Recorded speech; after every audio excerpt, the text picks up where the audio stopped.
You share your Python EXE file, and this happens, a scary SmartScreen block. But it's not a virus. If you click more info, you see the real issue, unknown publisher. Your app is new and lacks a digital certificate, so Windows blocks it by default. To fix this without spending a dime, here is the official free route. You can submit your EXE directly to Microsoft. Head over to the Microsoft Security Intelligence portal and choose the Software Developer option. Fill out the developer form. First, select Microsoft Defender SmartScreen. Enter your company or dev name. Upload your EXE file. Check incorrectly detected as malware. For detection name, type SmartScreen.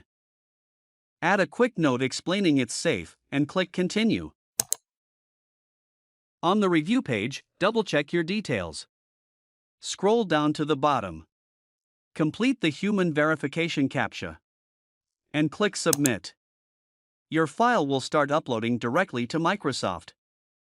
Once the upload finishes, you'll see the Submission Details page. As you can see, your file status is now marked as pending. Microsoft's team will review your EXE and clear the false positive within 24 to 48 hours. Once approved, the fix applies automatically in the cloud.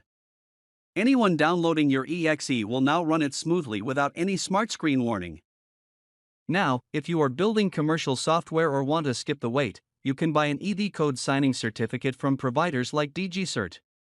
It instantly bypasses SmartScreen automatically, even for offline users. And that's all.